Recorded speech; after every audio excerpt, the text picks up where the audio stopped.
test. And somehow I got to see through what was happening at the toll gate. There was a lot of report, people had died and everything. And they summoned us. But the army then did not want us to go because they felt we were guilty. Even we felt we were guilty. Unbeknownst to us, there was CCTV footage. Even today, if you ask members of this symposium, they will tell you people were killed there.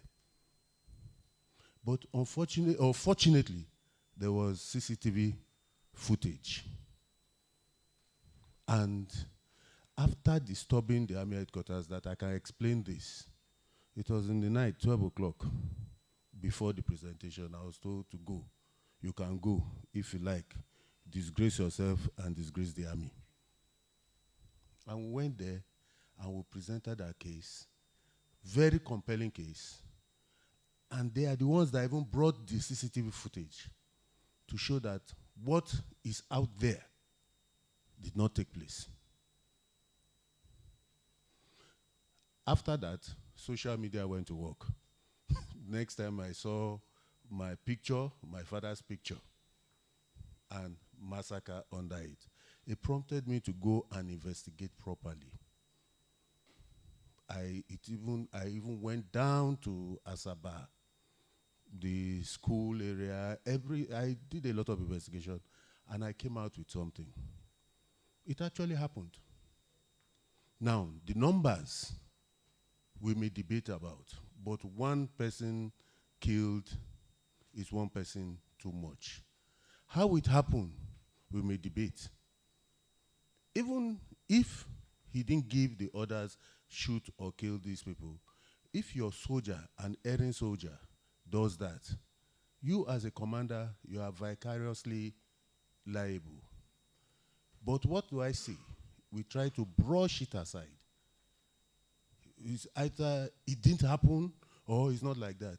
What I think we should be doing is maybe coming together, seeking some form of forgiveness, talk about it. War is not a good thing. And different things happen in war. I believe once there is openness, disinformation will not be allowed to fester. Thank you. Okay, I take one or two on that left flank, and then we're almost running out of time. Anybody on that left flank? Okay, thank you very much for donating your time to us. We have very few questions, fortunately, and I will just throw the questions at the panelists. You may, let me start with, how do we reinforce the positive and reduce the negative? General Pocha, do you want to take that? In terms of the outcome of the war. Okay, I will just try and attempt a response, but I know that Chief Obasanjo is a guru in this aspect, and he will do some justice to it when he speaks. But for this information, the negative part of it, I think we can do more by trying to deconstruct the narrative. It's all about narratives. Narratives say it all. What do you say? How do you articulate it? And what effect does it have on the masses? And after the war, you can deconstruct that same narrative by owning up that this was not the way it was. It's a narrative-driven thing. So we must speak more, couch out the right narrative to emphasize more of the positives and disregard the negative narratives. Thank you. Okay, thank you very much. Now, my next question is perhaps how was reintegration carried out effectively? That I probably will leave to the guest speaker Or, General, do you want to talk about reintegration, post-war reintegration in the armed forces?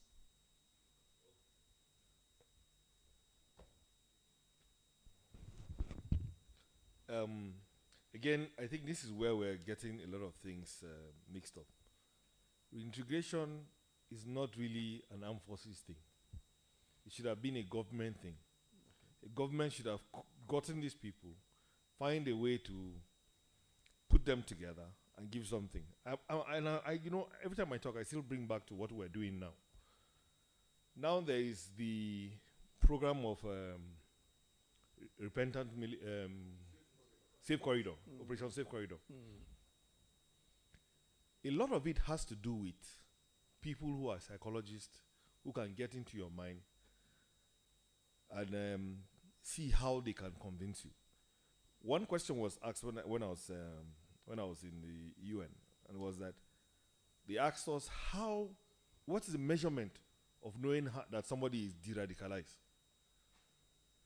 Is there a measurement that we are using to say that these people are now repentant from their ideology? It's as good as asking you whether you believe in whatever faith you have. It's only God who knows who is following him, as I might say it like that. So, for me, rehabilitation, again, I'll take you back to the UN. When the UN does a DDR program, it's not done by military people alone. The military have a part to play. The civil aspect of it is done by civilians. So I think we didn't get this aspect of de-radicalization, maybe let's say rehabilitation and demobilization of the combatants that fought the Civil War. Maybe we didn't really get it well. That is why up to now we are still having a couple of grievances here and there, and it's coming back as if we didn't learn a lesson from that. So I think that's what I'll just say for now. That will be my opinion. Thank you very much. Now, the question on Aburi conference, well, they said that was specifically for our special guest of honor. So, if he's willing to speak on Aburi, we are going to allow him to speak on Aburi. But basically what happened was, there was an inability of the Supreme Military Council to meet in Nigeria because the regional governors were members of the Supreme Military Council. Colonel Ojukwu was not willing to come to Lagos or anywhere to meet. And this was the background to Aburi. So Ghana offered to.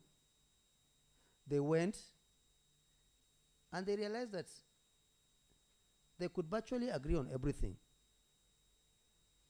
But the difference was simple.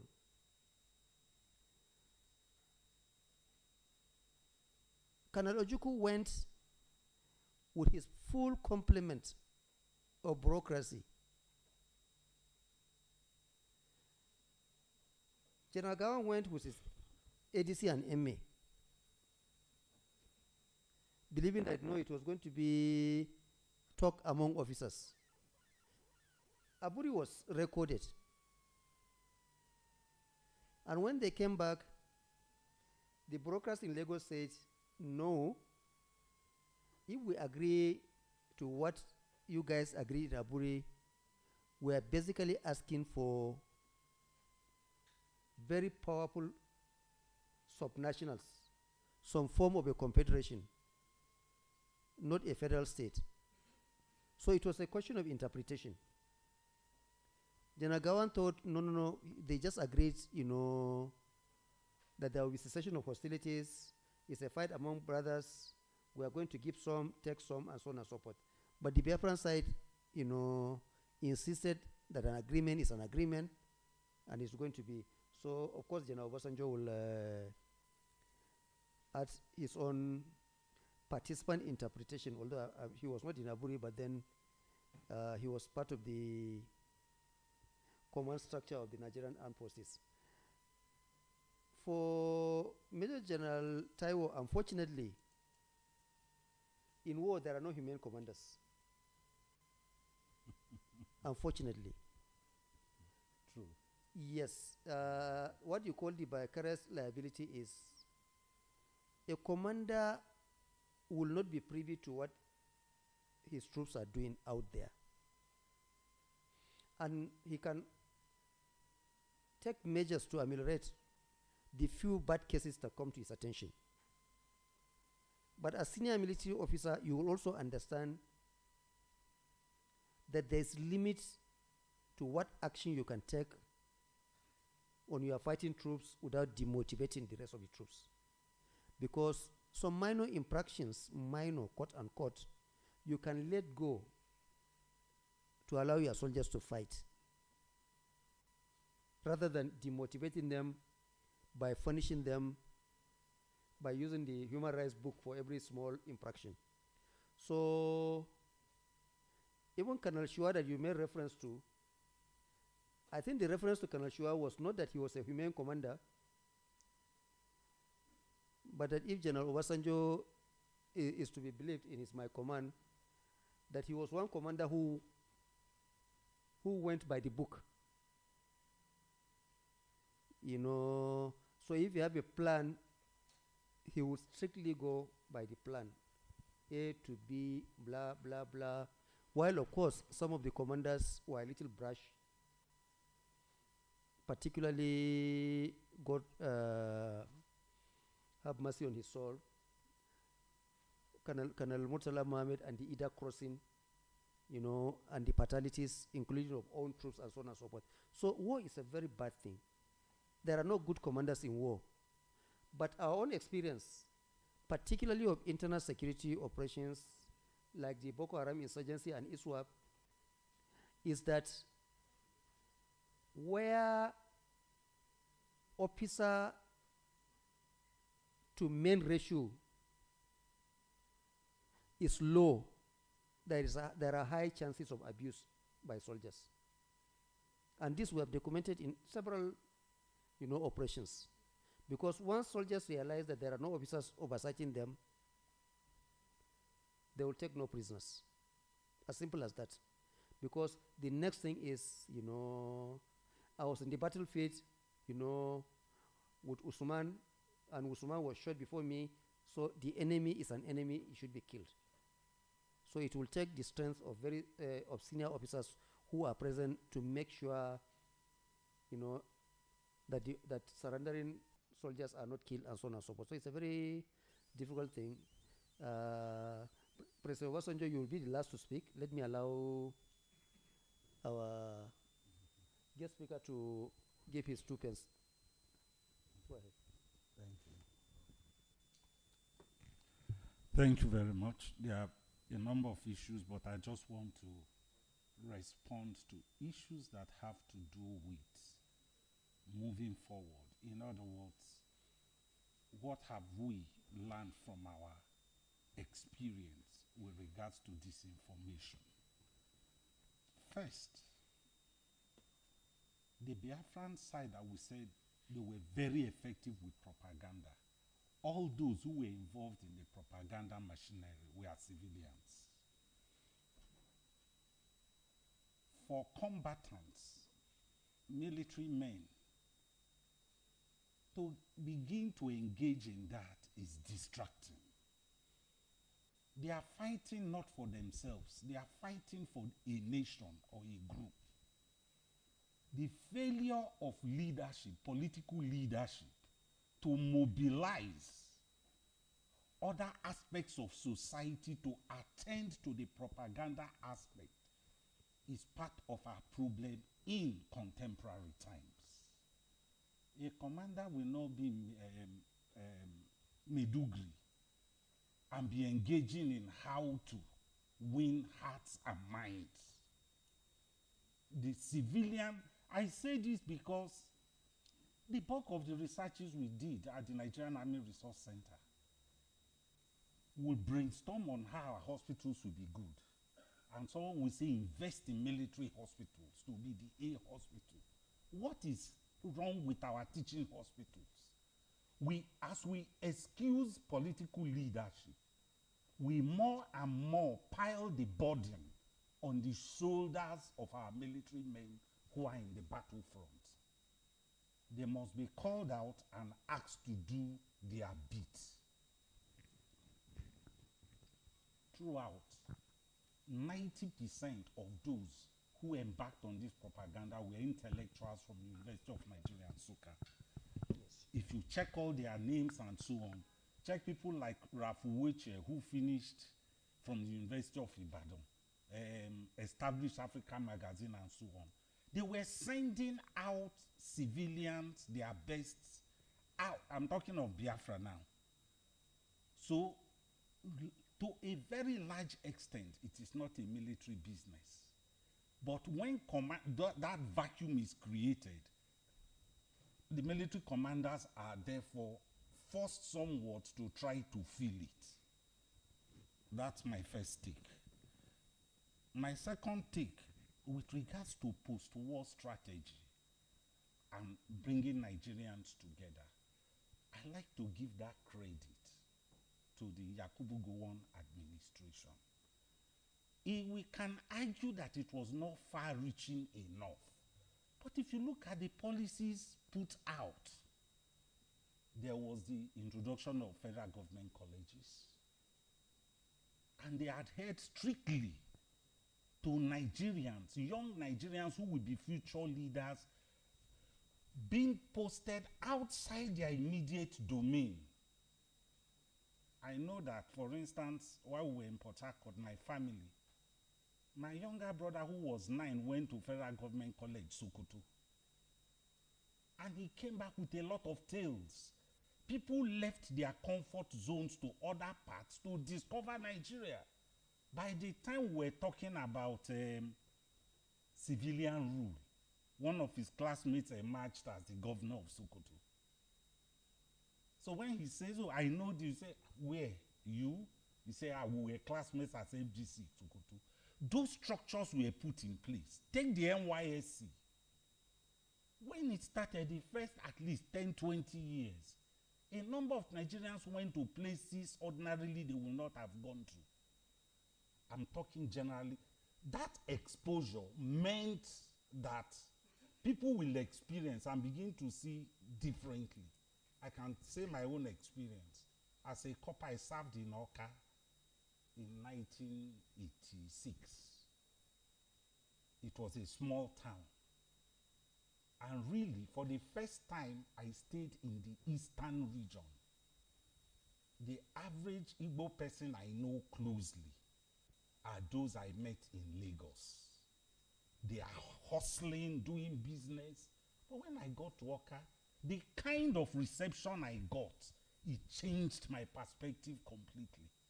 I open my door in the morning, I will see bottle of oil, fruits from the women. They were like donating food to me.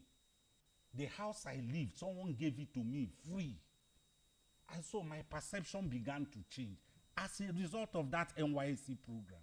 What we have not done enough to tackle disinformation is that after that period, there is a thinning away.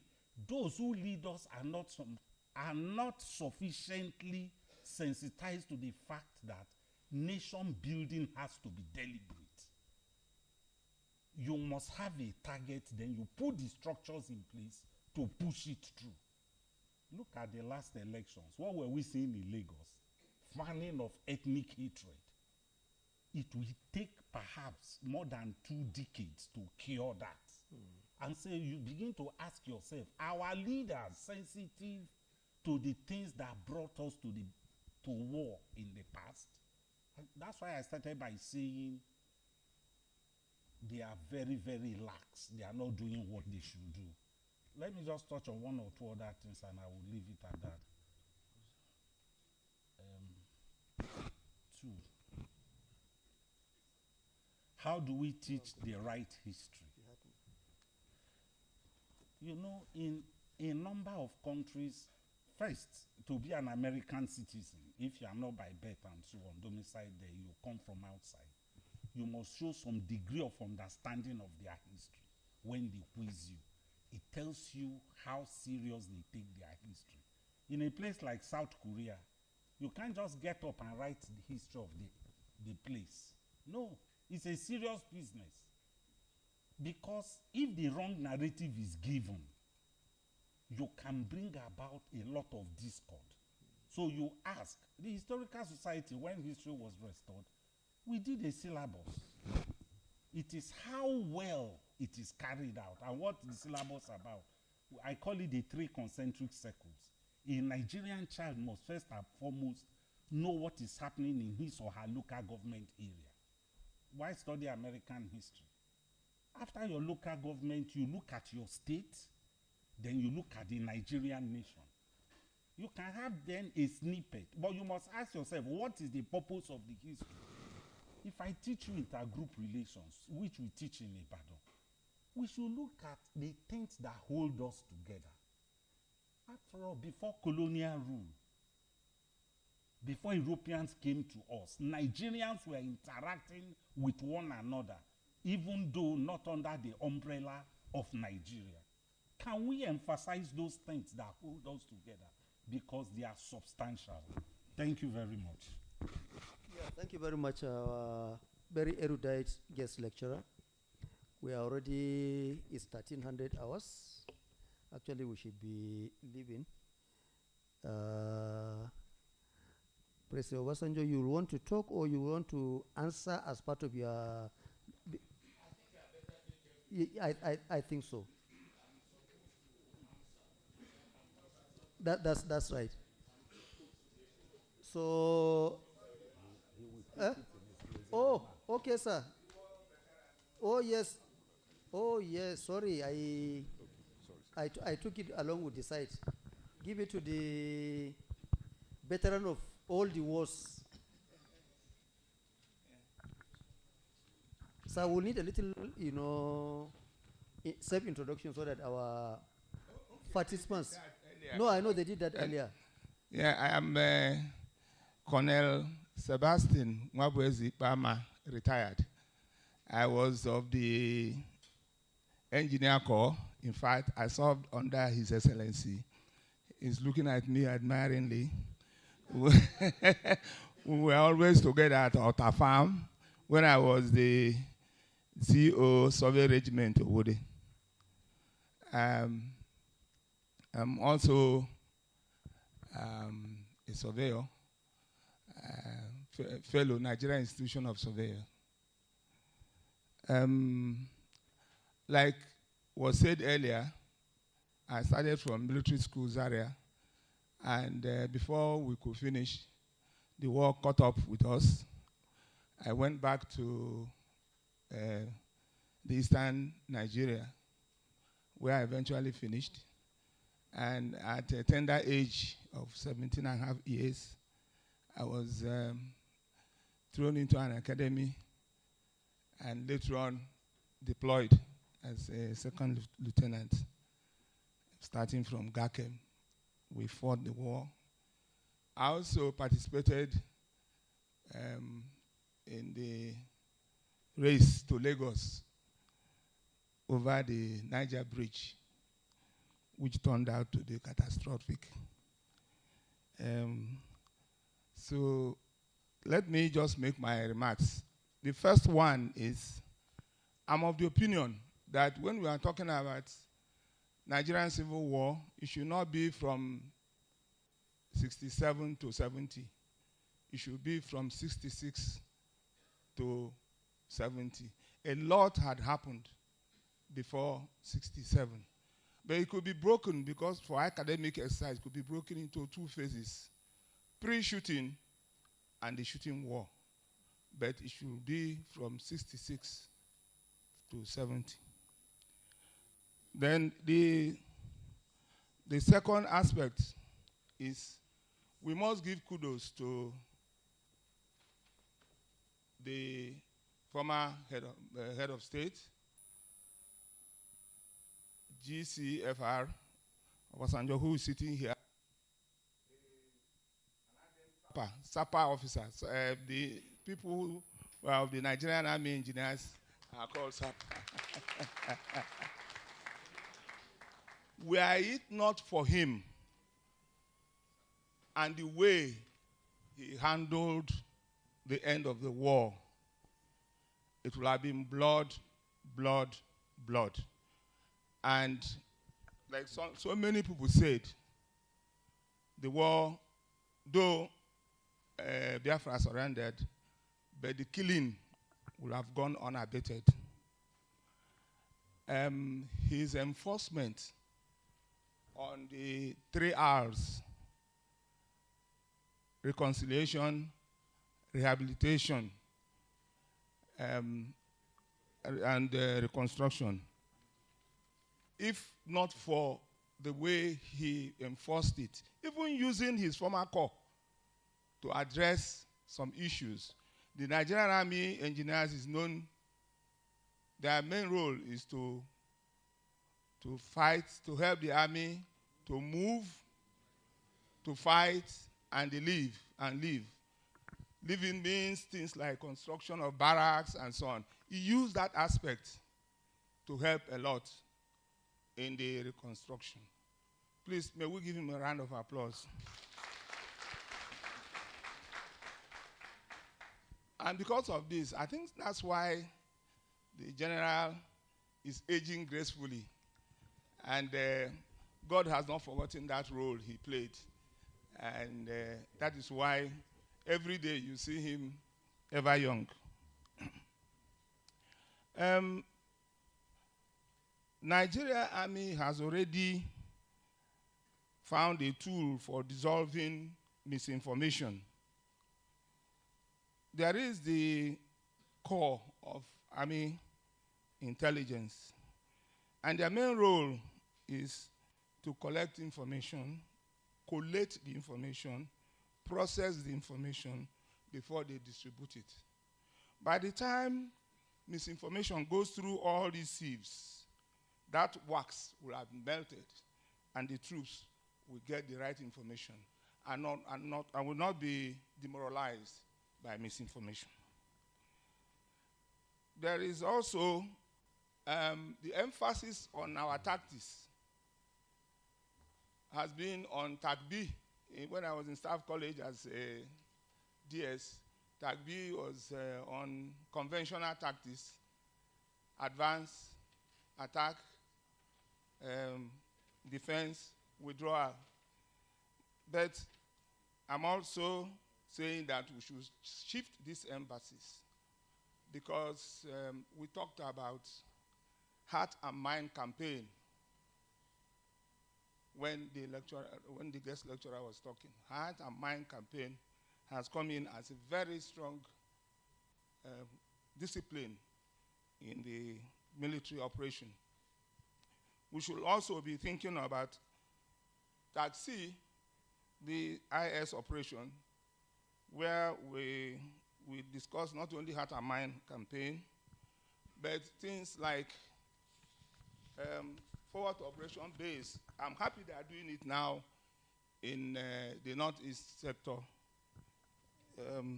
Forward operational base, fix and destroy operations, and jungle warfare, so that soldiers are no longer afraid of the bush.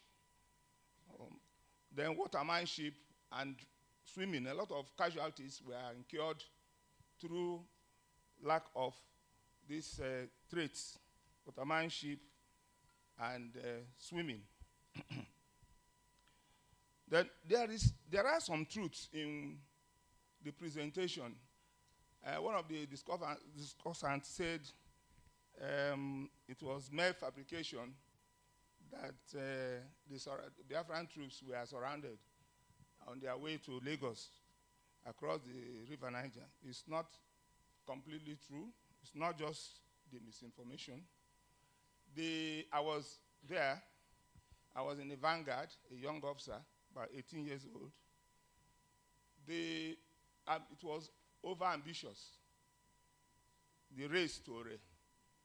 The flanks were open, and there was no depth. You cannot be racing to an objective, leaving your flanks open, and then there's no depth. So it was easy to cut us off severally. So it is not just completely true that it was because of misinformation that the troops were pulled back. Again, the Abagana saga dealt hard blow on the advancing Nigerian troops. Their logistics was completely shattered, and the casualty was also enormous. So some of these things we say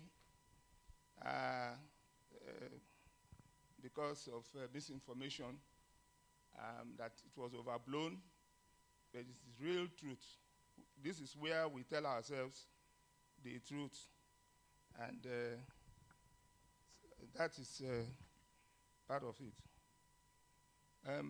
I will stop so far, and I thank the Commandant, War College, Nigerian War College, for giving me the opportunity to attend the symposium. And I wouldn't mind if I'm called upon to come again. Maybe this time emphasis will shift from misinformation or from history theories to tactics, concrete tactics, where we will say, we will use the knowledge about why we lost, because we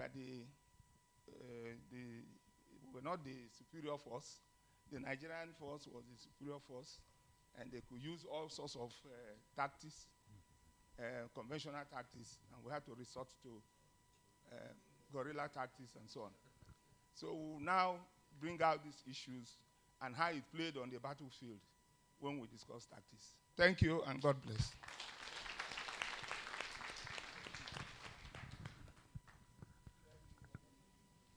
No, they will bring the... Okay, so, ladies and gentlemen, I thank the members of this very distinguished panel.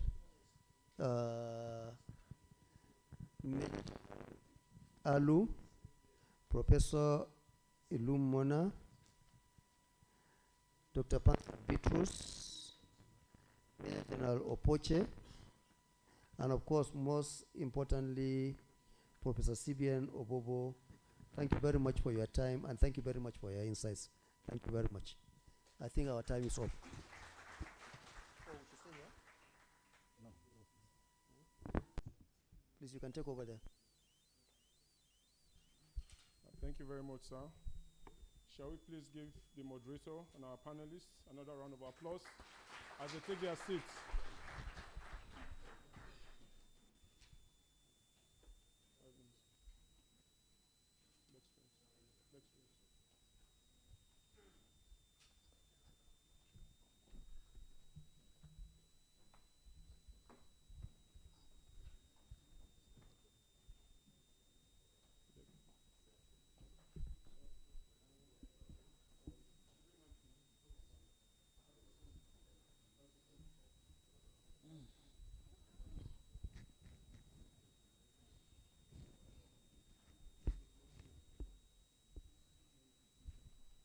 Thank you.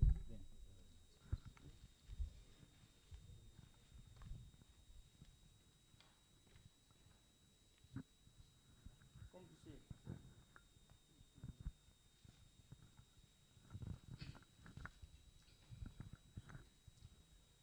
Your Excellency, sir,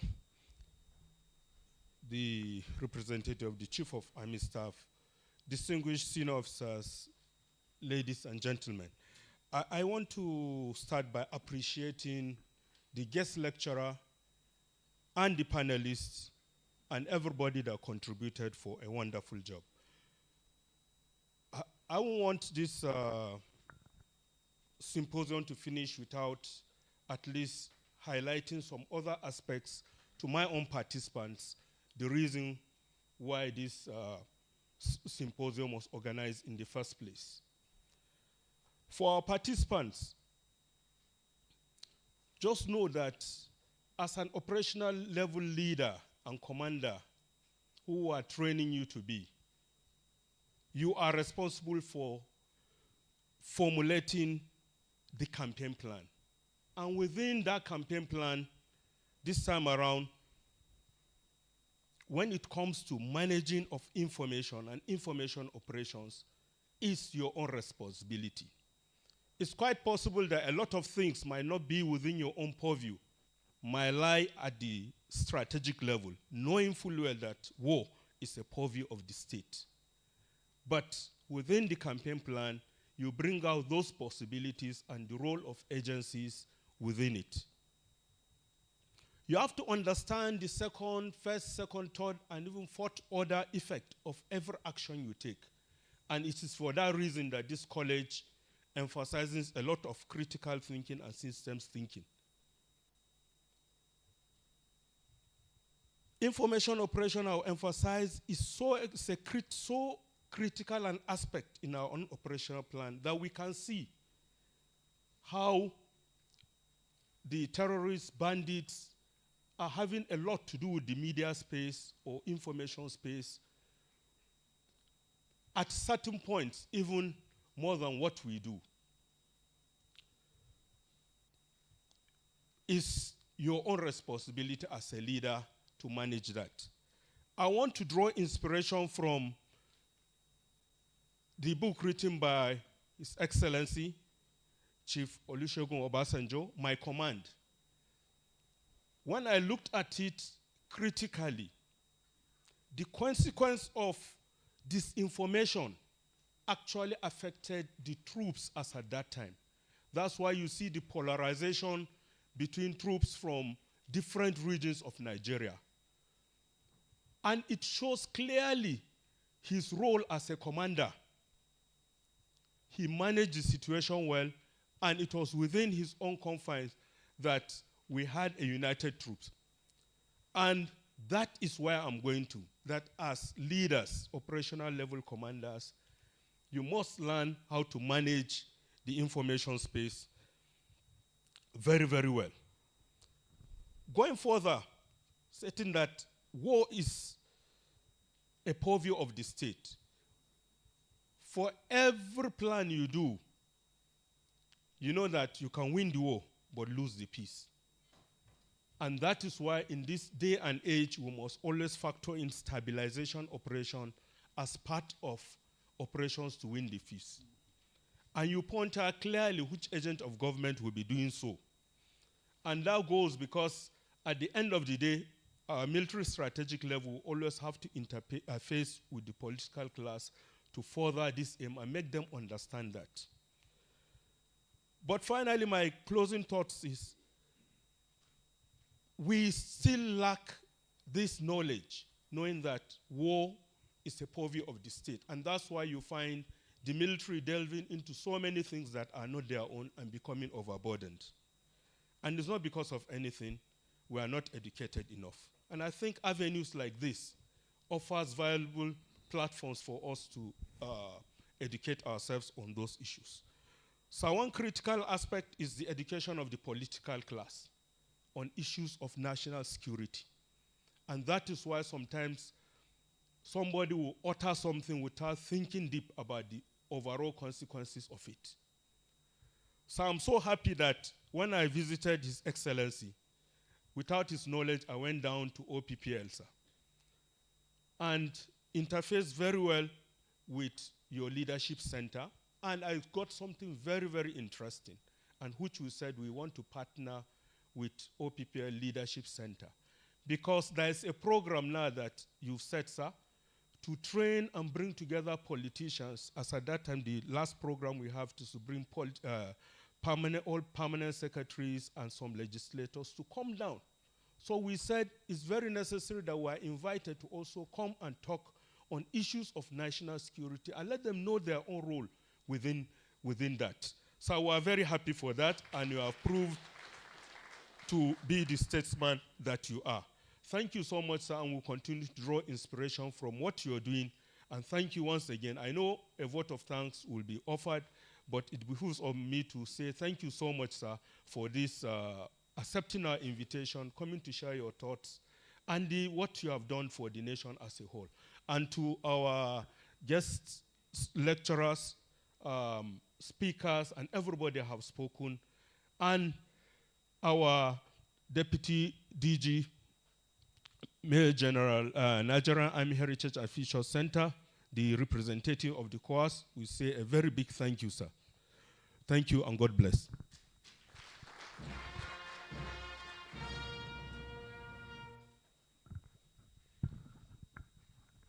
Shall we give the Commandant another resounding round of applause?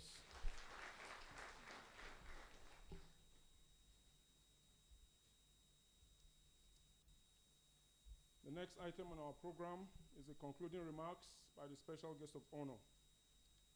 Shall we put our hands together as we welcome once again to the lectern our special guest of honor, His Excellency, Olusegun Obasanjo.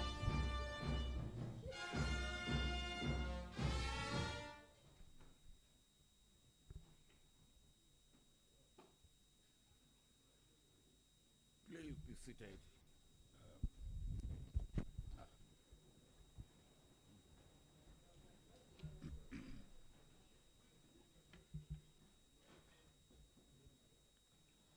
Well, let me. Is there anything that got wrong here? Is this on? Are you sure?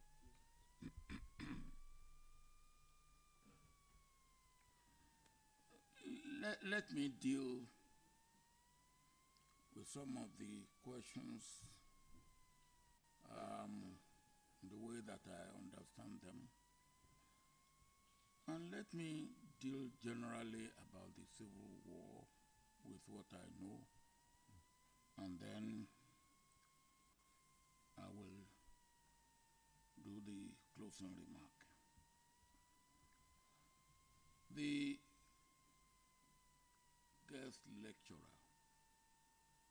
brought out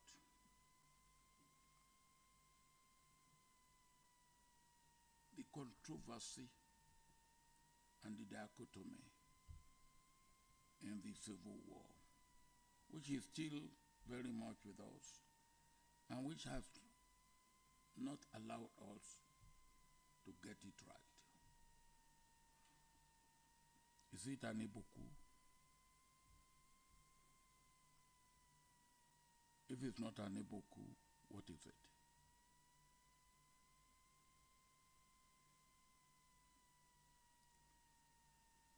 Knowing the characters as I knew them very well, Chukwuma Nzogu was my closest friend in the army.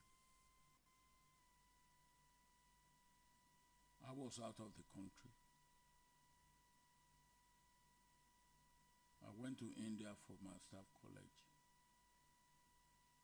And after the staff college, I came back through UK where my wife was. And I asked for permission for some leave. Of course, the leave was mainly to be able to stay with my wife. And I was granted. I finished, my leave ended, I came back home. And Chukwuma was the man who met me at the airport. He brought his car to meet me, and he said to me, oh, the exercise we have been doing, your army engineer boys were not performing. I said, Chukwuma, you know, I have been away,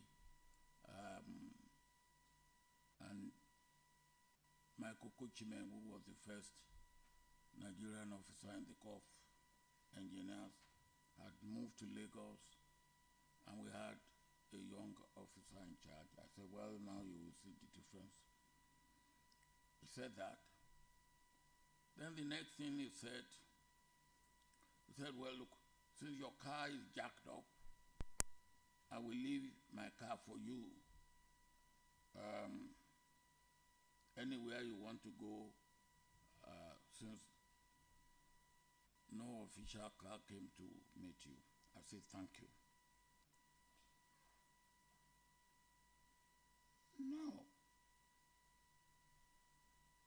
Chukwuma didn't give me any inkling of a coup.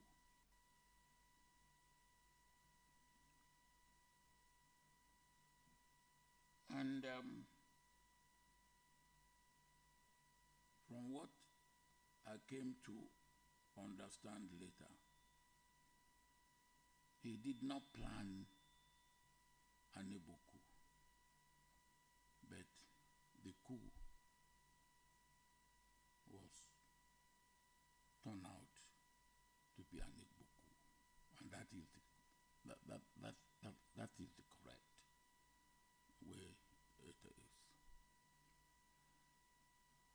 For instance, when you talk of casualties of January 15th, nobody ever mentioned that an Igbo officer died. And yet, Colonel Arthur Unegbe died on the 15th of January. He was an Igbo officer. It was QMG in the headquarters in Lagos. An Igbo officer ticked off Ironsi.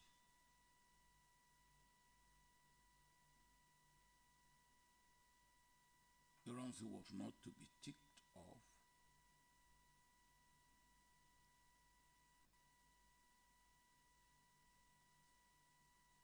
Okpara was meant to be one of the casualties.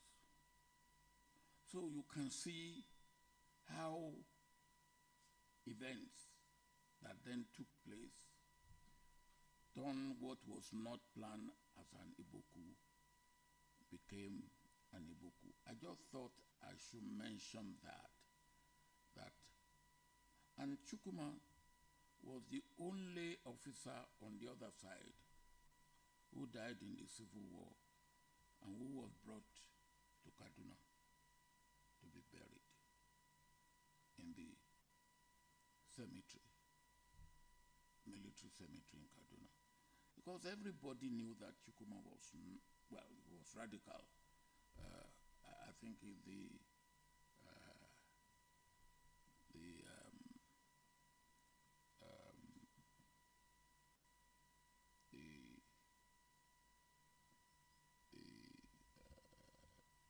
moderator who pointed that out. He was, and he was not alone. We were so radical that actually Chukwuma and I should have lost our commission. We were in the Congo, and we were writing Roberto. Roberto was a guerrilla, and we were writing him, wanting to join him. Now, if that had gone into the hand of our commanders, we would have ended our military career. But that was the perception and the view and the sort of the orientation that we had. Now, I would just say this, and the guest speaker said it, Commandant has said it. I think we are behaving like ostrich. We bury our head in the sand and thinking that all is well. We have to tell ourselves, look at ourselves in the face and tell ourselves home truth.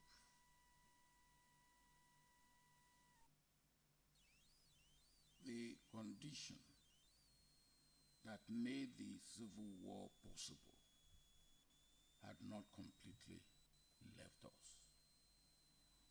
And that is the point that we have to make to ourselves. On the political side, I will want to come back to the operational side, because that's what commandant is very much interested in, and that's what you are interested in. But on the political side,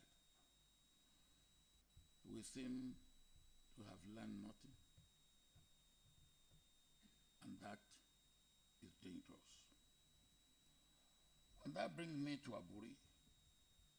The moderator mentioned Aburi very well. General Gawan was a simple military officer. Oh, we are going to meet in Aburi. So he went to Aburi to meet, going to meet his military colleague. But, of course, again, I know my colleague, Emeka Ojukwu, very well. Very, very well. His room is next to mine in 5th Battalion, Mogadishu Barrack. So, Emeka was fully prepared. And he caught what I will call the federal side unprepared. And of course, they came back. Here is what we came back with. The senior civil servants look at it and say, hey, what is this? The other governors came and senior officers and said, this is unacceptable. And that was the end of Aburi. If Aburi had been allowed to go on, we would not have remained a federation. At best, we would have been a confederation, and at worst, we would have broken up on the basis of Aburi. I think that is Aburi, pure and simple. And if anybody has anything to add to that, that he can, but that's what I have.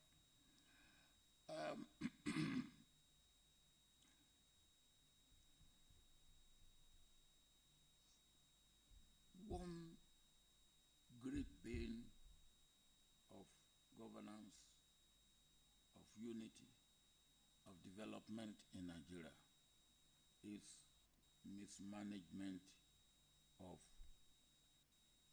diversity.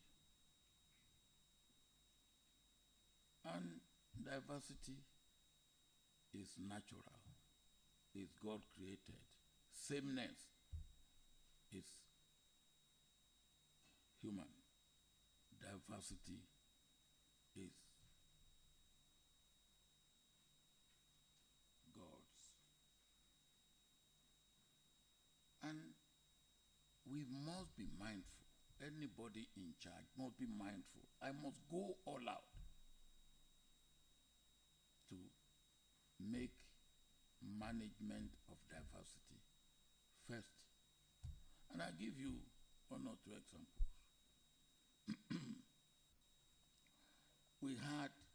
We did everything. I brought Philippe Effiong,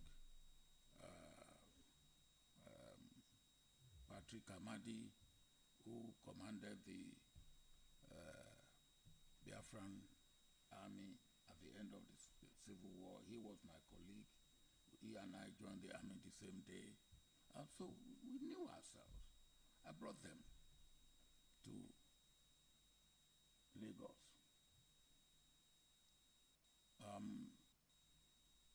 On the basis of no victor, no vanquished. And if you look at that video, at one time it was being, I did not say I brought the defeated. I did not say I brought the conquered. I said I brought them for redeployment. I brought them for redeployment because we were together.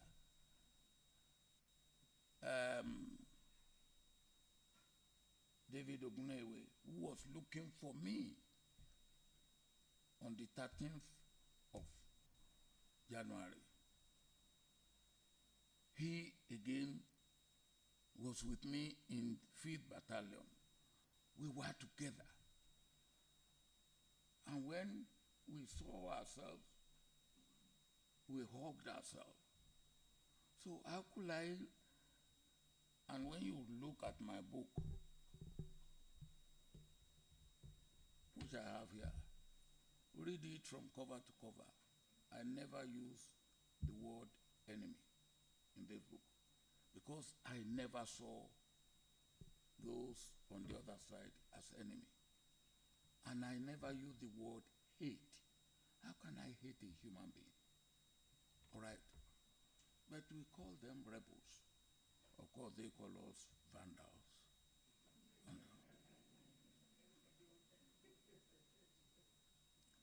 Now, but that is very, very important.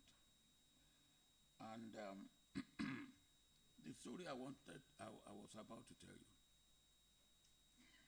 Somebody came to me when I was president, and he said, you know, the civil war has not ended. I said, what? Civil war has not ended? What do you mean by that? And he said, for him, civil war will end when an Igbo man becomes Minister of Defense. Now, you all know here that Minister of Defense is just administrative office. What matters is Chief of Army Staff, Chief of Naval Staff, Chief of Air Staff. And I said, look, we have had a Chief of Service among the Igbos. He said, no, until an Igbo man becomes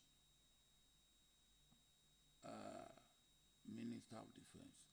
So that is perception. And at times, perception is almost as important as reality. So what do I do? So I thought to myself, if he has that perception, maybe there are others who have the same perception. So I took Tom Aguilo Ironsi. Tom was 5 years old when I joined the army, when I came back from my training. So Tom was there on my, a baby on my hand. So I said, look, Tom, he was in the diplomatic. So I said, Tom, come and be Minister of Defense. You can't have it better. Your father was Chief of Army Staff. You are an Igbo man. No. So he took over as Minister of Defense. Then I called the man who said the war had never ended. I said, has the war now ended? He said, yes. He said, yes. Now, but that is his perception. And I must cater for it because it's important.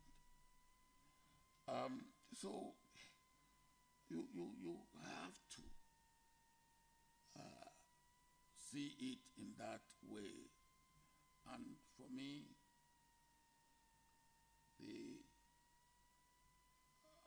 as far as the issue of civil war is concerned, we couldn't have done better initially. Within nine years of the end of the Civil War, an Igbo man, became the number 2 politically in this country. We couldn't have done better. The Americans, it took them almost 100 years before those people who participated in the Civil War could rise to become anything.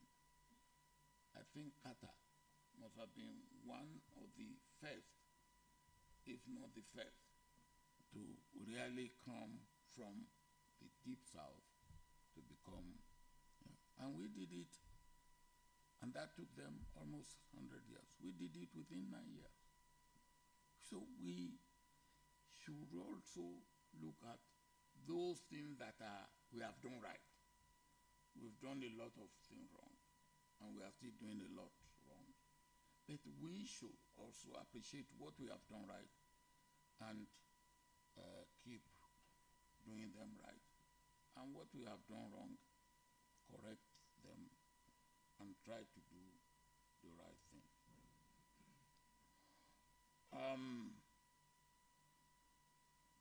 Let me now come to conclusion, if you don't mind.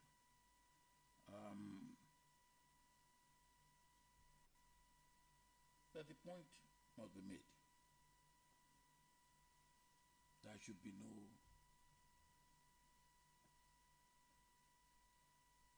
somebody who would say, I am sacrosanct, I am holy. We have all done what we should not have done. And that we must accept. All of us, no matter where you come from. Treasonable felony was a reality. It happened. If you think that is right, okay. But if you think that is not right, it happened. Secession. The North plan it and be, what is Araba? Eh? Divide. And not only did they shout Araba, they went to implement it. It was Ahidjo who stopped the North from actually seceding after the coup. When they went to him, Ahidjo said, have you thought of this? And the man who told me the story was with them. And they said, yes. He said, well, where is your sea? They said, no, we will join you. And Ahidjo said, I will not accept you. That's why the North did not break up from Nigeria in 1966. Is it 1966? So, the East planned it, implemented it, and failed.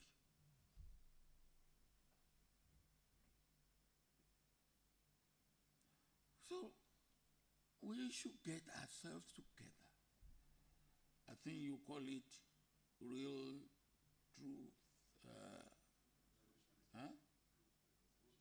truth. Truth and yeah. We should have that among ourselves. And where we need to give apologies and say, yes, well, we have done wrong on this side, we apologize. Where we need to give explanation, we should. But no one should see the other one as devil incarnate. If they are devils, we are devils. If they are saints, we are saints. And let us accept that. So, on the operational side, let me tell you another story. And the commandant mentioned it. Before, when the war started, or before that, let me tell the story of Ore,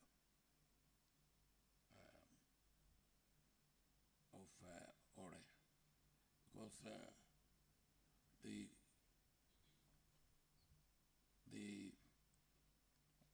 guest speaker mentioned Ore, make allusion to it. When the war started, we had on the Biafra side a number of Yoruba officers, and one of them was Colonel Banjo. Brilliant man. He was the first to be trained in mechanical engineering in the Nigerian army, and he was on the other side. So he sent a friend of his to me one night. I have taken over in Ibadan as area commander. And the telephone that didn't ring before rang that night. So I picked it. And I didn't know who was on the other line. He said, well, he has a message for me. I said, from where? He said, from Banjo. Oh, I said, okay. When the day broke, we will talk. Anyway, we made an agreement, a rendezvous to meet and talk. And he said, Banjo has a message. Banjo said, they will be coming from Biafra and they want free passage to go through Ore and go to Lagos.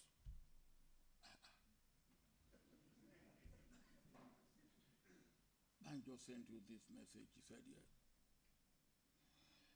Okay, I said, all right. Tell Banjo that there are 3 ways of getting to Lagos. You can go by air, you can go by sea, and you can go by land. Air is not my responsibility. Sea is not my responsibility. Land is my responsibility. So that land, you cannot go.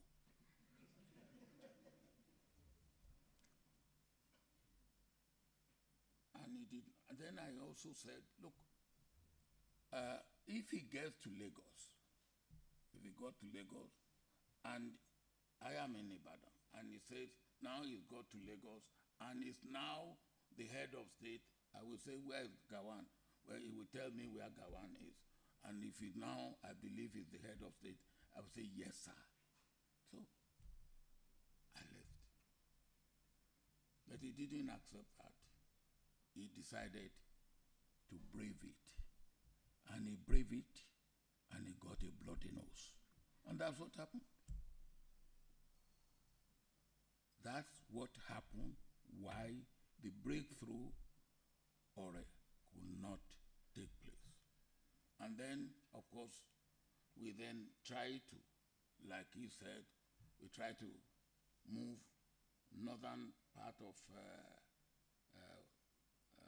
Western state then, and then they had to go, not just staying in Bendel, or I think Mid-Belt we call it, Mid-Belt, or Midwest. They didn't stay in Midwest, they have to go across to the other side. Well, that is the story of that. But I want to tell you the story of how disinformation affects operation. 1 or 2 examples. We had 3rd Battalion. That was battalion in the barracks in Ibadan. Prepared, trained, and all. But this was a battalion that was, at that time, essentially Yoruba, essentially.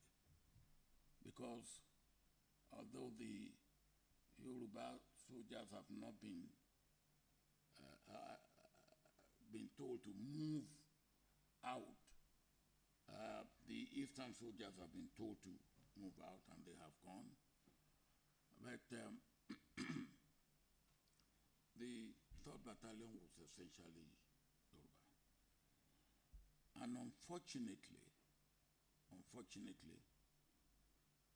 the disinformation and lack of proper guidance at the political level has eaten deep into them. So when they will have to be deployed, they were deployed. And it was a disaster. As soon as they had the first crack of the gun, they scattered. And quite a number of them came back to Ibadan. We started picking them. And when they were marched before me to deal with them, they said, what carried them is the juju that their papa had done for them. And when the juju had the sound of gun, it lifted them and brought them to Ibadan.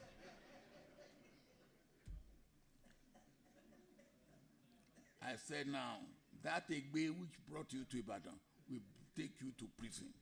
So I put them on, as many of them as I could get in prison, because if we take them to their military in that immediately, they will run away again.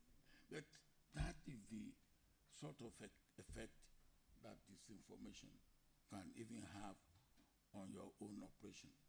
And you cannot ignore disinformation. You can't. Because if you do, you do that at your own peril. You cannot. You have to take it, as the commandant said, you have to take it as part of your campaign preparation. What do you do with it? So the action of the political action by those who manage war at the political level as a political responsibility has implication for you. And one thing that we haven't mentioned today is, for the first time in the war, the Nigerian Civil War was the war where we call observers to come and see how we are performing. That is part of our own, if you like, antidote to disinformation. Come and see how we perform. And that puts some strain on us in the field, because we have to. They can comment at any time, and they can say they are going to any front. So we have to make sure that, yes, we did it right. Because if we fail to do it right, the international observers will come. They will make their report. It will make things worse for the federal side. Now, these are some of the points that I will want to make. But let me, at this juncture, again say to the participants of course 9/2025,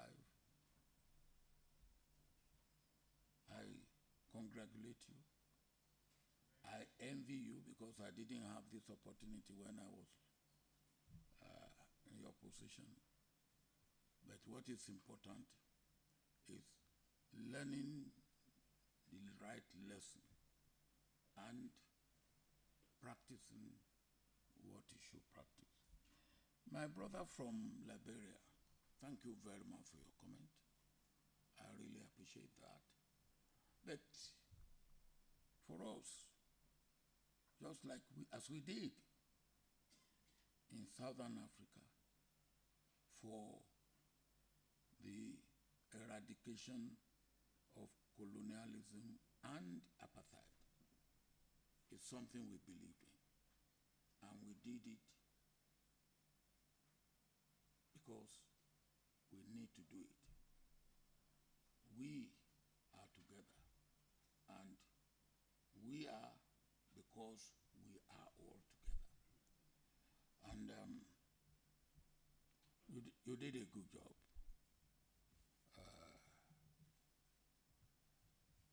I think the only thing that anybody said he didn't quite agree with you was one of the discussants. Was talking about, and I think you mentioned that. What was he talking about? Huh?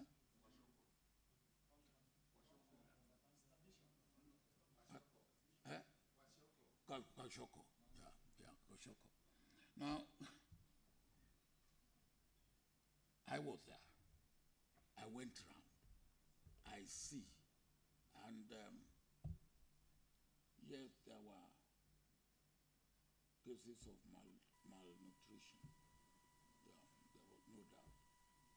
But what was presented and what was shown almost incessantly is not really what the situation was on the ground. That is the truth. So, you are right. If we are judging by what we saw on the ground, and we saw it on the ground. But for operation, let me say that again,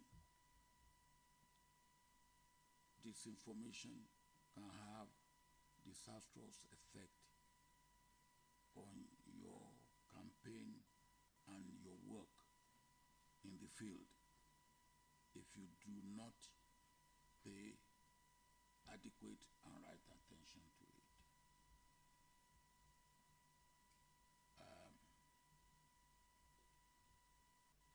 Moderator, the professor, thank you very much for your contribution. Well, now it's my time to go. Thank you.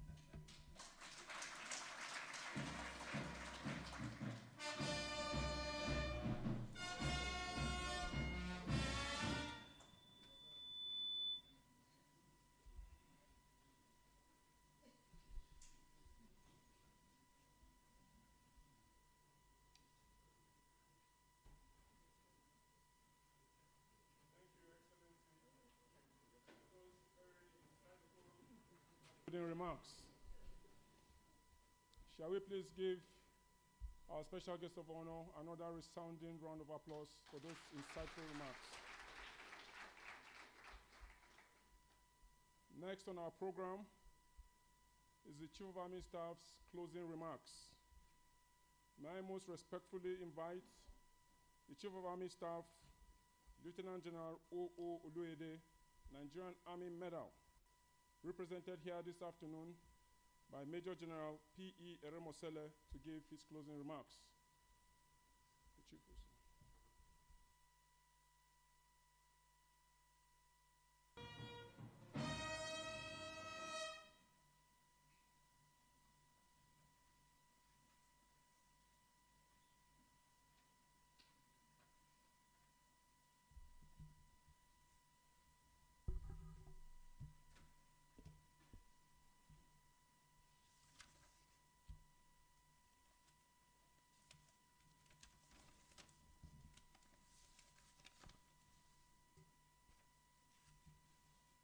The special guest of honor, Chief Olusegun Obasanjo, GCFR, the guest lecturer, moderator, and discussants, members of Army War College Nigeria Governing Board, principal staff officers from Defense and Service Headquarters here present, Director Generals of Defense and Service Institutions, the Commandant, Army War College Nigeria, Commandants and Commanders of military institutions, establishments, and formations here present, past Commandants of the Army War College, senior officers both serving and retired, most especially our Civil War veterans, the Deputy Commandant, Director of Studies, members of the external faculty, directors, members of faculty, and other staff of Army War College Nigeria, as esteemed guests, participants of Army War College Nigeria Course 9 2025. Members of the press, distinguished ladies and gentlemen. I am Major General P.A. Romanseli, the Provost, Nigerian Army Heritage and Future Center. I'm standing in for the Chief of Army Staff, Lieutenant General O.O. Loede, who for other commitments could not be here today. I am delighted to be in your midst today for this all-important symposium to discuss an important milestone in the annals of history of our dear nation. I wish to seize this opportunity to express my appreciation to the Commandant Army War College Nigeria for inviting me to this symposium.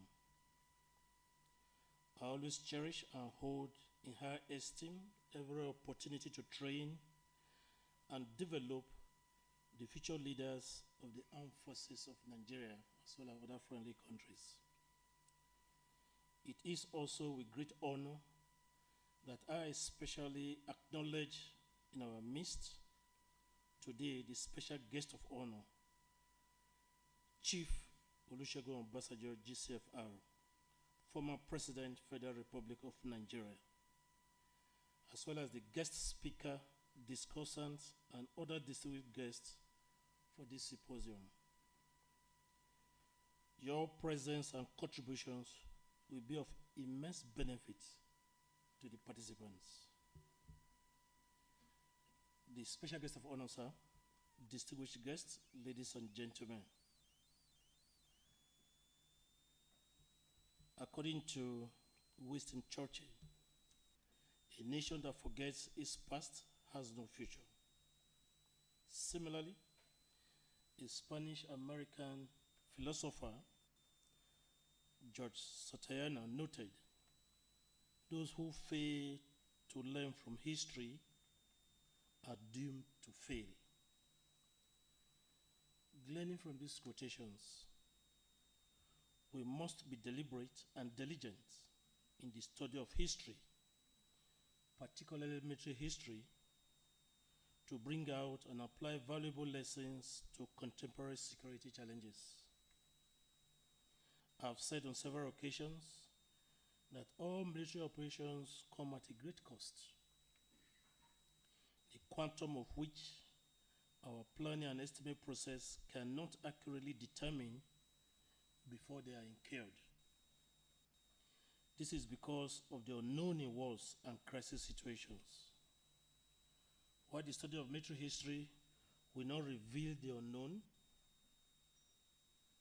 it could help provide insight to deduce or forecast the unknown in order to reduce the cost of operations, be it human or material. Therefore, the inclusion of the study of the Nigerian Civil War in the Army War College Nigeria curriculum to model and groom the capacities of operational level leaders in basic military strategic thinking as well as operational planning is appropriate and very apt.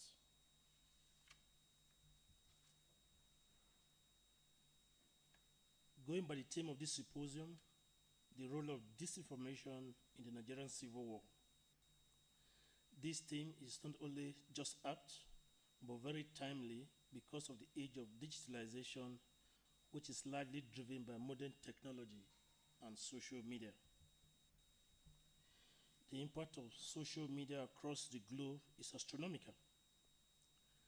Therefore, the issue of disinformation, especially in this era, must be seriously considered as a factor in building leadership resilience.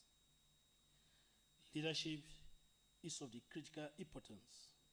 That is why it is the first pillar of my command philosophy, which is to consolidate the transformation of the Nigerian Army towards bequeathing a well-motivated and combat-ready force that can effectively discharge its constitutional responsibilities within a joint and multi-agency environment. Therefore, the theme of this symposium is in consonance with and in furtherance of the realization of my command philosophy.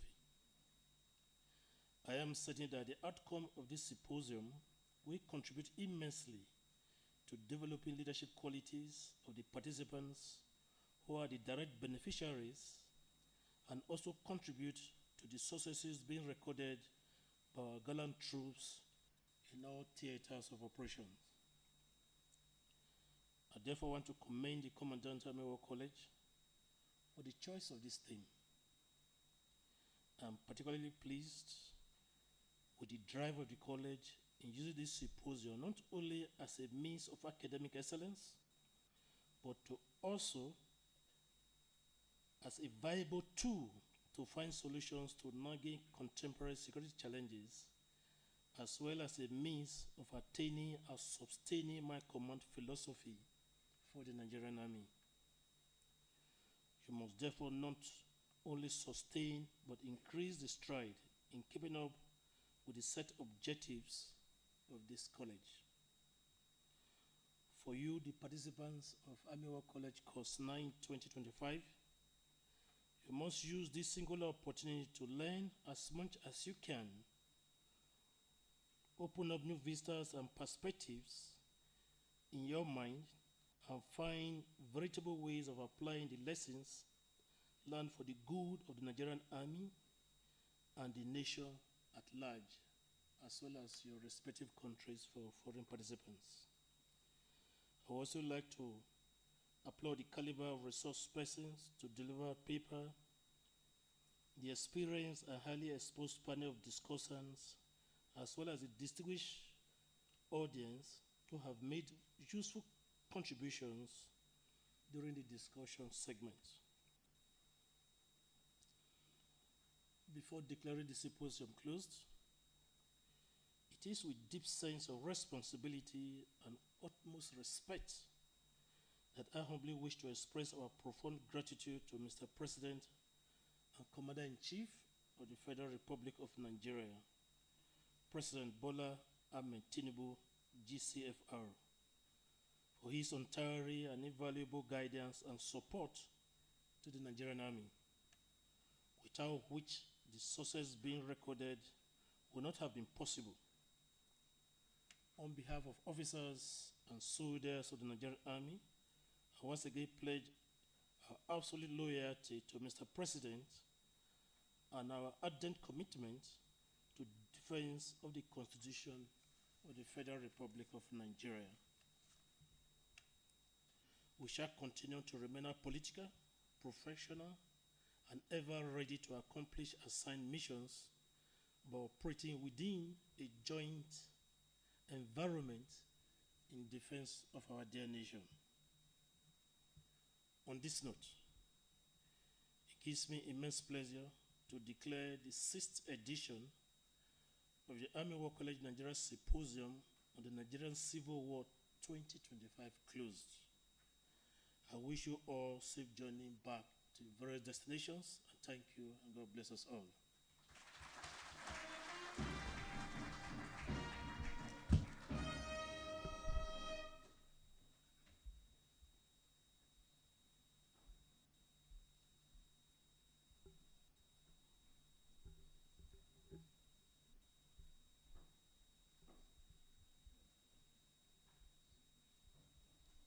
Thank you very much, sir, for those closing remarks.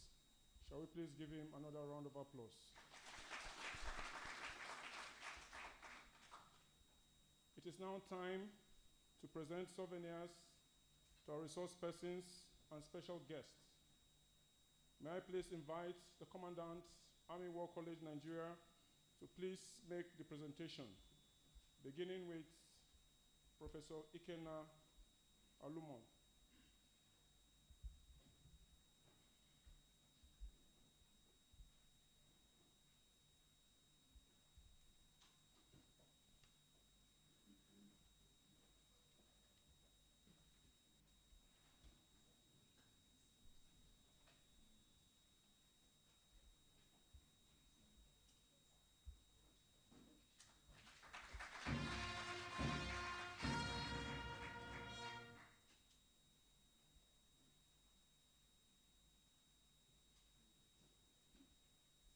Next is Professor Planksat Dai.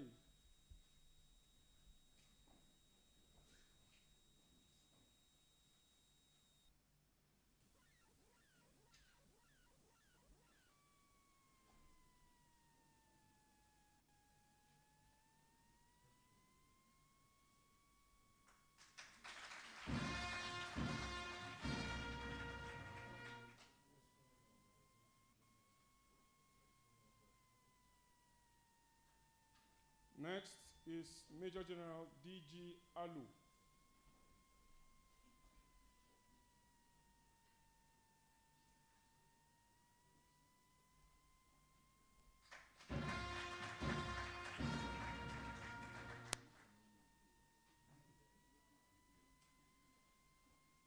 Next is Major General C. Ofoche, retired.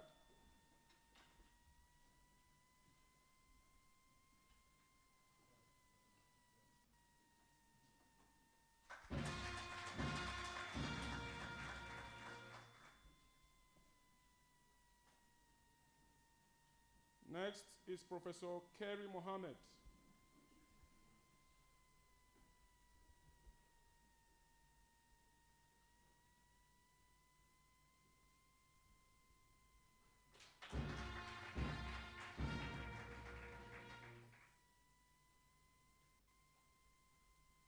Next is Professor C.B.N. Obobo.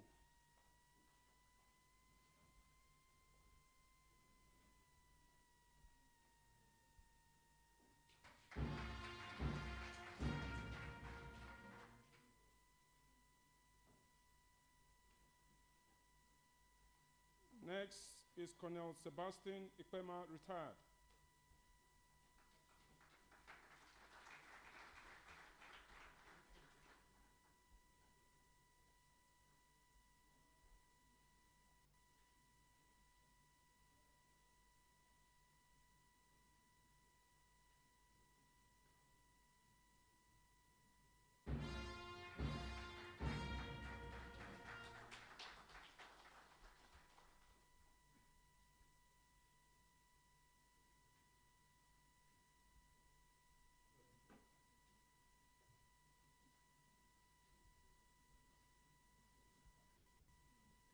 Next is Major General P.E. Eremosele in his personal capacity.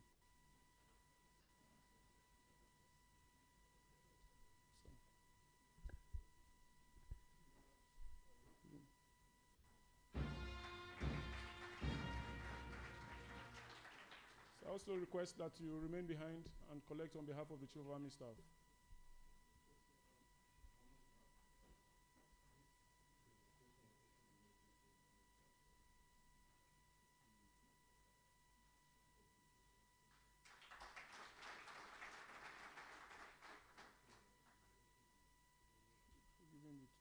The two of them. There's one for the Chief of Army Staff. There's one for Chief of Army Staff.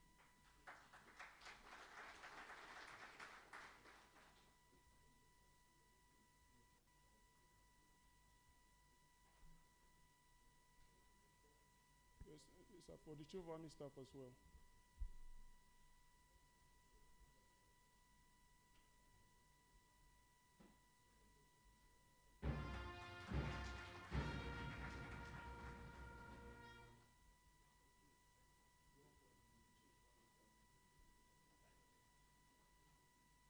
There's one for Chief of Army Staff.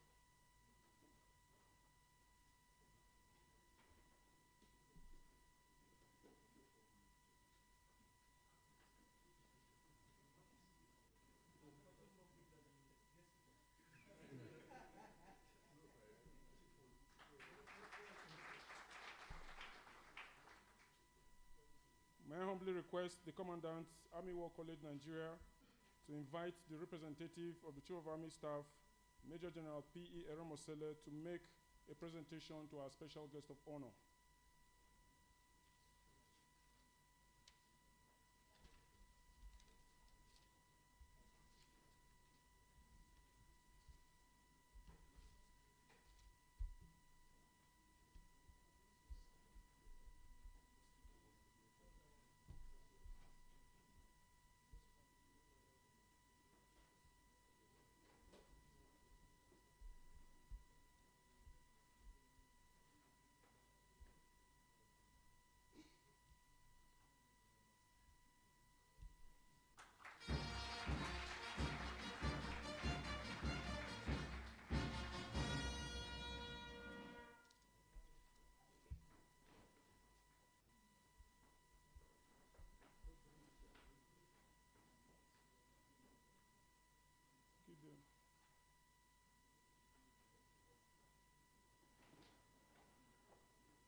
The special guests of honor, senior officers, distinguished ladies and gentlemen, everything that has a beginning is said to surely have an end. However, before bringing this ceremony to a close, the college would like to thank individuals, formations, units, and organizations that have contributed to making this symposium a success. But before the vote of thanks, permit me to make some announcements. At the end of these proceedings, a special guest of honor will be humbly requested to sign the visitor's book at the VIP lounge. We are all also required to most respectfully proceed to the photo stand at the front of the administrative building for a group photograph. Following the group photograph, the commandant will lead the special guest of honor, the chief hosts, and other very important persons for lunch at the VIP lounge. Senior officers, distinguished guests will be served their lunch at the college lounge, while participants will be served their lunch at the participant quarters. On this note, may I now request the Deputy Commandant, Director of Studies, Army War College, Nigeria, Brigadier General O.I. Odige, to please give the vote of thanks on behalf of the college. The Deputy Commandant, sir.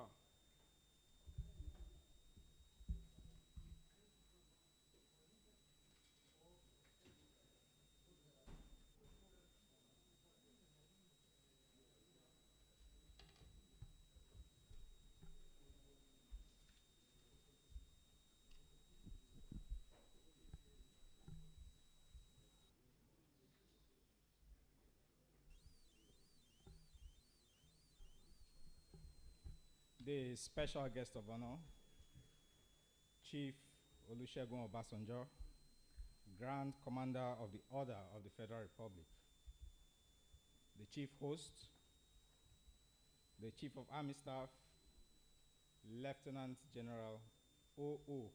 Oluyede, Nigerian Army Medal, ably represented by Major General P.E. Eremosele.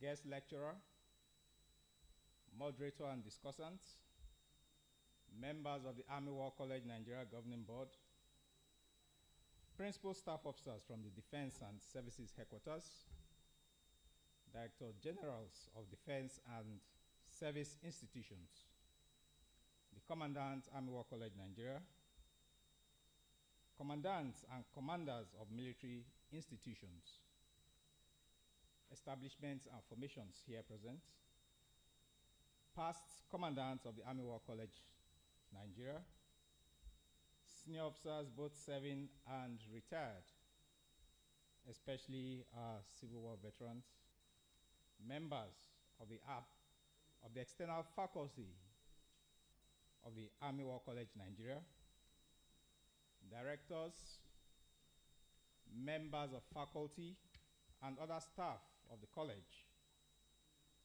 our esteemed guests, participants of Army War College Nigeria Course 9 2025, members of the press, distinguished ladies and gentlemen.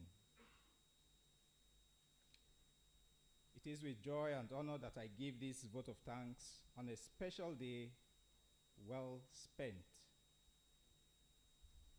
It is said that gratitude is the sign of noble souls. As a noble institution, this vote of thanks is significant to us. The college is always gladdened on occasions like this, not only because of the great strides made in pursuance of its mission, but also because we are fortunate to host distinguished men and women who add value to the college and show us how special they hold the Army War College Nigeria in their hearts. In this vein, I want to first and foremost, on behalf of the Commandant and the college community, pay a special tribute to our special guest of honor, His Excellency Chief Olusegun Obasanjo, Grand Commander of the Order of the Federal Republic, for identifying with the ideals of the college by honoring our invitation for this symposium. Sir, your presence is not only a great honor to us, but has indeed added glamour to this ceremony. We are profoundly grateful, sir. Next, I feel privileged to appreciate our chief host for today's event, the Chief of Army Staff, Lieutenant General O.O. Oluyede, Nigerian Army Medal, ably represented, for his continued support and encouragement to the college. He has indeed been a great source of encouragement and inspiration to us. We thank you most sincerely, sir. Furthermore, I wish to thank our guest speaker and resource persons who have traveled from far and near to add value to this event.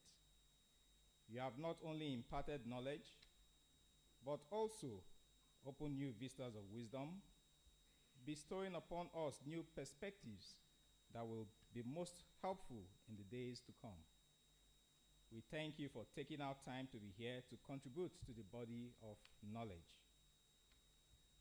We are not unmindful of all the preparation and research that went into the remarkable outing of today's symposium. We sincerely appreciate your support, sirs. I wish to also express profound gratitude to the former commandants of this prestigious institution for their presence here and for charting the course and shaping the college into what it is today. Your continued support spurs us on in no small measure. Thank you, sirs. To the principal staff officers at the Defense and Services Headquarters, we sincerely thank you for your presence and for standing firm with us on a constant basis in making the Army War College Nigeria a center of excellence, not only for the Nigerian Army, but also for the nation. We are most grateful. Our gratitude also goes to corps commanders, general officers commanding, as well as other commanders of military establishments present here. We sincerely appreciate your support to the college in the pursuance of excellence. We equally thank all senior officers, both serving and retired, for honoring our invitation and adding color and glamour to the occasion. To all our esteemed guests and members of our media present today, we sincerely thank you for your support, the value, the vibrancy, and openness you consistently bring to our engagements, and for aligning with our vision at the college. Your presence means a great deal to us, and we look forward to welcoming you in the future. Finally, to everyone who contributed to making this symposium a success, I have offered a heartfelt thank you. It is said that a business is only as good as its employees. There are numerous working levers in an event of this nature, and witnessing the smoothness, seamlessness, and success of this symposium speaks volumes about the significant investment of time and effort that went into its preparation. We say well done to all of you and keep it up. With this year's symposium done and dusted, we can only look forward to next year's event with earnest anticipation. Once again, on behalf of the Commandant, Army War College Nigeria, and the entire college community, I thank the special guest of honor, the chief host, our resource persons, and other invited guests most sincerely for being a vital part of this 6th edition of the Nigerian Civil War Symposium, and look forward to having you again next year. I wish you all safe journeys back to your destinations and good tidings till we reconvene at the 7th Nigerian Civil War Symposium, God willing. Thank you all, and God bless you.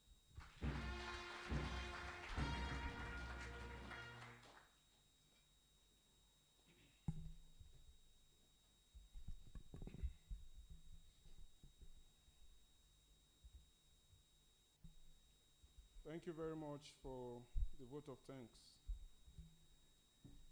The special guest of honor, distinguished invited guests, ladies and gentlemen, please be reminded that after the national anthem, we are to remain standing until the special guest of honor departs the hall. On this note, by the powers conferred on me by the Commandant, Army War College Nigeria, I wish to declare that we have come to the end of the Nigerian Army War Civil War on the Nigerian Civil War Symposium 2025 for Army War College Nigeria, Course 9, 2025. Until we meet again, I say thank you and God bless.